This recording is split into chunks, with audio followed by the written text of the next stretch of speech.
Hi everyone, and welcome back to the final episode of Culture Crash Course. The past two episodes we've had a chance to explore different things like food, language, and today my personal favorite, because it's very close to home, media. And the guest we have today is, I'm so excited. Guys, if you do not know who the guest is, then please don't worry watching this video because you've been living under a rock for the past couple of years. Guys, today we have with us Ian Jeevan, and wow, I'm so excited. Woo! Wow. Hey guys. So I just want to hear a bit more for yourself, like how has it been juggling all those jobs? How have you been and what are you currently doing and all those things? Okay, well, there's a lot of questions. Sorry.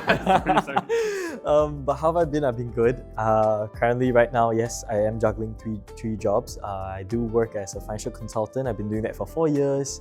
Content creation also been 4 years. So I started around the same time. And then recently this year, I moved on to a little bit on brand consulting. So yeah.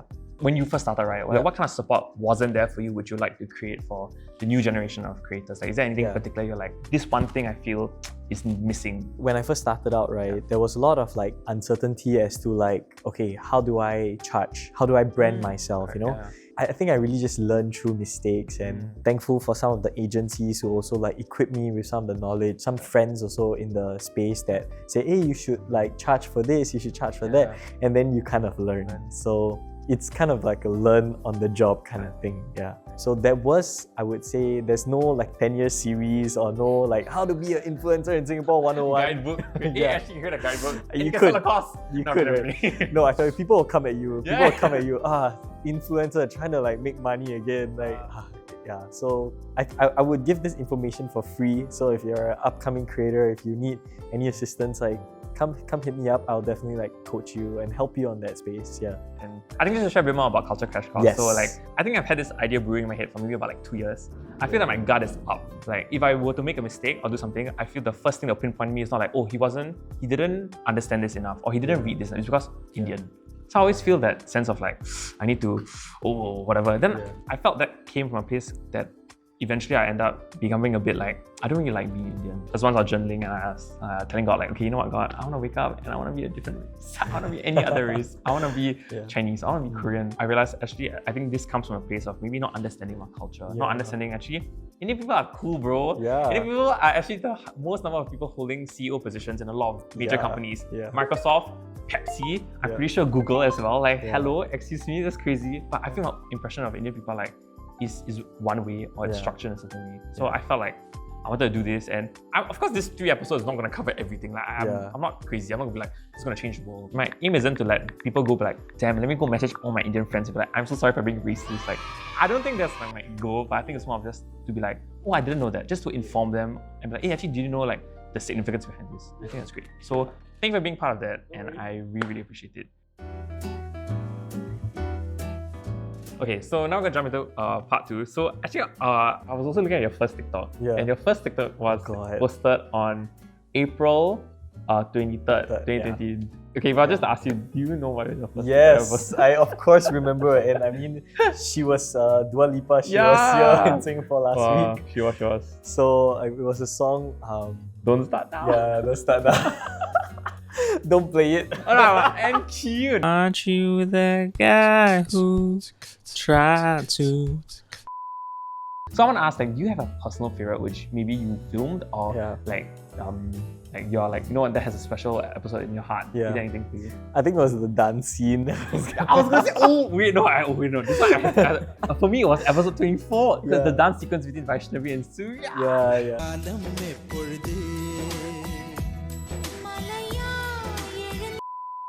The clubbing episode was also one of my favorite, like the one where the dance battle. fighting, the dance battle.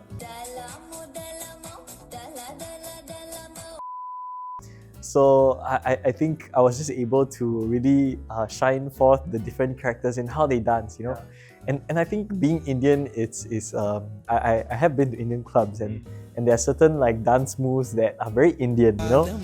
So I thought that would be one way to also showcase the different characters.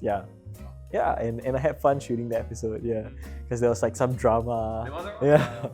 Sometimes when you represent Indian culture or anything, do you have like a sense of responsibility to, represent it in your work, or is it something which maybe just like naturally finds its way? I don't want to force that narrative also, I kind of just want to let it come across naturally. Oh, he's an Indian guy, and in some aspect, shape or form, I hope that I can be that representative to spotlight more Indians here, to kind of highlight some issues that are faced within the Indian community, in hopes to change perspectives and to also change the narratives that like, oh, actually, like you said, Indians are pretty cool people, like there are many different facets of Indians, so I think one thing important to note is that we are a very multifaceted kind of community, and we shouldn't just be stuck to stereotypes like, oh, you're Indian means you're this. Yes, correct. You can take that definition and make something that you want to be, you see? True, yeah. So I didn't ever want to fall into a mold. Yeah. I kind of just wanted to be my authentic self out there and hopefully find a way to entertain and make people smile. Yeah. Talking about maybe working with brands and your opportunities you've given, has there been opportunities that weren't presented to you because of your race? If anything, there were more opportunities that were presented to me because of my race. Government brands, they love to work with creators who are representative of the four main races in Singapore. And I think in the Indian community, there are just not many content creators. My name often gets picked up from that pool of creators under Indian. So I've had more opportunities rather, I remember seeing your ad on Standard Chartered Run. Yeah, I remember it's seeing on everywhere. the lens card. Yeah. I remember seeing on Grab, and I was like, oh my gosh, wait, I love that. I think I want to ask, like, do you ever feel sometimes you are picked as like the token Indian? Sometimes in group projects, right, they're like, you want it to be in the photo shoot. I'm like, oh why? Then I realized I go there, right? I'm like, no, I'm the only Indian. Yeah. I think it's a unique position to be put in, right? Because like one way you are a benefactor, Correct. because you are being chosen to be there to represent, and then the other part is like, why aren't there more Indians being like, it's like almost feel like we're an afterthought.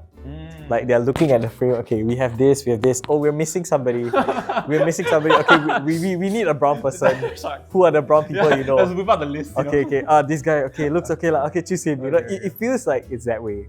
Of course, maybe we don't really know what's the back end going on behind all these brands when it comes to choosing talents, but I like to believe that Singapore brands and agencies are more tactful and are more aware with like the issues, and I feel like there's a more conscious effort to maybe put the brown person as fronting the ad rather than them at the background. So I'm seeing that shift now, and I right off the top of my head, I really know of examples where like so like Atika Da, she got like spotlighted for Superga, and they really did. Superga and Atika did a brand collaboration, and her face is plastered on like Superga's like store, and they came up with a unique shoe alongside Atika, and I think I love that.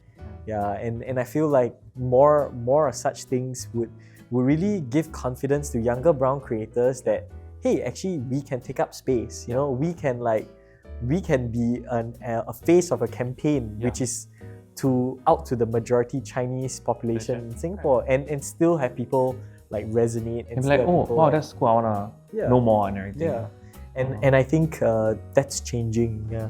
So if you're sharing a bit more about like your content creator journey, some stuff you've done. Yeah. I want to share, touch a bit more about like your own personal life, growing up as Indian. And so did you find it hard, growing up Indian in Singapore, or like what was your experience like? 100%. I think I struggled to really like accept that identity. I think I grew up in an environment where like I was bullied by Indian people. Yeah, they will call me in literal English. They call me, "Hey, you're a Peter," which means That's like crazy. I know what you're talking about. you know what I'm saying? Yeah, so it's like, oh, he's like Velakaran. That unlocks some memories for me. Yeah, so then like in Tamil class, I don't really, I feel like ostracized, and I think I grew up also not really, I grew up in the faith of Christianity, so a lot of the Hindu practices and Indian practices was like discontinued from my parents' generation. Yeah. Okay. So I didn't go to the temple, I didn't really speak Tamil at home, and I feel like that kind of resulted in a lot of like disconnect with a lot of my Indian friends. So I found community more in like with my Chinese friends. Right. And furthermore, that was exacerbated because I was put in a school which didn't offer Tamil. So I was literally the only Indian boy in that whole class, and that was my upbringing growing up. So I had very few Indian friends, you know, and I think that only changed after I went to national service, where I met this amazing bunch of like Indian guys, and that just like shook my whole worldview as to how like it feels nice to be in a community of people who understand our shared struggles. And I felt like that was really the pivot point where I started to really be proud of like who I was, and not being afraid of like that and not being ashamed of the fact that I am a Tamilan and that is who I am, and no matter how much whitewash you can be, you can't change that. You know, like there's this saying like it's crude, but like, you know, like you can talk how much, but your backside is still black. You know, your backside is still black. You know, karapusutu. You know, like you can keep talking all this, but you're still karapusutu. You know, so like, and I feel like I finally fully embraced that, and from then on, I just felt like so comfortable being under my skin. I think I relate to the part where you said like you didn't want to be this race. Because I think growing up in Singapore, it's just a very different view for a minority. And when you're in a minority lens, right, you go through life feeling like, why are you being treated differently? You know, like why are people perceiving you to be a certain way? Like why are all these stereotypes that are being attached to just because you're this race, you know? And part of me wanted to disassociate from that. So to be very frank, I had internalized racism. That's a term for it, and I feel like it's growing up. There's a lot of growth and about unlearning all these like beliefs and finally being comfortable to be under my own skin. And that was a whole process. It didn't come overnight. It took me like 10 years. Some of the stuff we also shared previously is like sometimes like the comments were actually, the negative comments would actually end up being people from like from our own Indian community, right? So like, do you feel that sometimes it's like discouraging, or how do you manage it and be like, I'm trying to create content to share more awareness, guys. Like, what are y'all doing? They're not helping my case. So how do you? There will always be people that will like, there's this crab mentality. When they see someone trying to make a name for themselves, they would try to pull you down. Oh yes, okay, So like when a crab tries to like get out of the pot, what the other crab does? Pull the crab. And I feel in Singapore, there's that mentality. It's that crab mentality. So I've always like recognized that it exists, and I don't ever want to give their words power. Because the moment I stop doing something as a result of your comment, you have won. Yes, that's true. Yeah, if you say, hey, stop doing this, I'm not going to support. Okay, then don't support, block, unfollow. Like, my identity is not in what people say about me. It's what like I feel like my parents say about me. It's what my loved ones say about me, you know, and what God says about me, for example, you know. So does your opinion or your comments, like, does it shake my identity? No, it doesn't. So it's always reminding myself of that. And then from there, also tuning out the negative voices. There will be negative voices. How do you deal with them? Tune them out. And I think one creator friend also told me this, like your content creation and your videos you put out there is essentially like your home. Would you let someone enter your home and like disrespect you? No, right? That's true, yeah. Like if you invite someone to your house and they say negative things about you, you have the right to like, you can go, you know? So I think I love what she said about this, and it's always just been, you block them, you know? Block them, and if they are saying something disrespectful, block them, Is there anything you'd like to share like to people, or like to encourage them, or any words of wisdom or anything? I feel like you cannot let the fear of failing, or fear of like what people say hold you back. Because like at the end of the day, it's your dreams. So like, why are you gonna let other people like hold you back from achieving your dreams, you know? So I feel a lot of people, they bury their dreams for the fear of like what people say.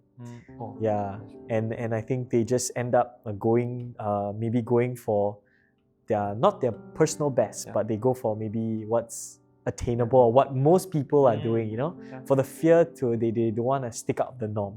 Yeah. You know, so I guess in your life you have to ask yourself, you know, you're only given this life once, right? So what are you going to do with it, and how are you going to make that life so memorable and not look back having regrets like, oh, I should have done that, I should have done this when I was younger. I don't want to reach the end of my life and look back and say I didn't try, I didn't do my best. That is a feeling that I don't ever want to have, you know. Now here's where we go for a quick little pause. We got a little too excited and actually forgot to film the transition to the next part, which is part 2, the game. What we did is we created a spin-off of Jeevan's wildly successful TikTok series called the Vaishnavi series.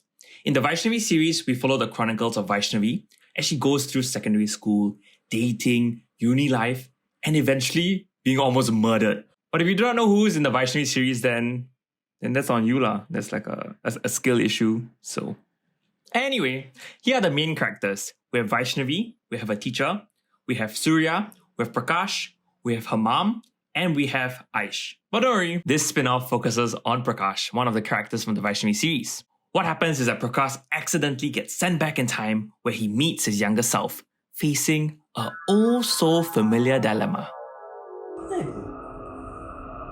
ஐயோ என்ன நடக்குது? நான் எங்க இருக்கேன்? இது என்னோட school மாதிரி தான் இருக்குல்ல? நான் எதுக்கு இங்க வந்தேன்? யார் அவன்? அதே கண்ணாடி, அதே யூனிஃபார்ம், அதே முகம், அது நானா? என்னாயிட்டு? ஏன் அழுற? ஆல் தமிழ் எக்ஸாமுக்கு ப்ராக்டிஸ் பண்ணும்போது என்னுடைய நண்பர்கள் என்னை கேலி செஞ்சாங்க. ஏன்? நான் தமிழ் சரியா பேச தெரியாது. நான் பேசும்போது நான் தப்பாக பேசுறேன். என்னோட கிளாஸ்மேட் சூர்யா எப்போதுமே எனக்கு கிண்டல் செய்வான். என்னால தாங்க முடியாது. அதை பத்தி எனக்கு நல்லாவே தெரியும். அது உனக்கிட்ட தெரியும். அந்த காலத்துல நானும் என்னுடைய நண்பர்கள் என்ன கிண்டல் பண்ணுவாங்க. அப்படின்னு என்ன ஆயிட்டு திடீர்னு இல்லைடா அதெல்லாம் நடக்கல. அது இப்படி இதுதான் நம்மளுடைய தாய்மொழி. நம்ம தமிழ் பேசாம யார் பேசுவாங்க சொல்லி I wish I hadn't spoke. நான் இதை பார்க்கணும். ஓகே, எப்போதுமே எல்லாரும் நம்ம பற்றி குறை சொல்லுவாங்க. இதெல்லாம் கேட்கக்கூடாது. அப்படின்னா எதுவும் மாறாதா? மாறும்டா, கண்டிப்பாக மாறும். You will change. நான் எப்படி மாறுவேன்? முக்கியமான ஒன்றை கற்றுக்கொள்ளும் தான் நீ மாறுவோம். அதுனா நீ ஒரு தமிழன்னா விற்கப்படாத, பெருமைப்படு.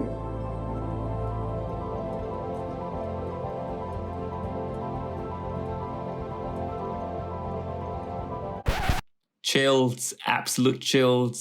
And now that you've witnessed Prakash's character arc, let's jump straight back into the final portion of the interview for part 3, called Role Reversal. Now, the guests together ask me a question. So today we're having Ian Shivansh asking me a question. It can be about anything, so feel free, go ahead. Where do you see this crash, or like where do you see like your next year to be like, you know, like, yeah, I mean, you're dabbling in all these things, right? Yeah. But where do you eventually, what's the ideal goal?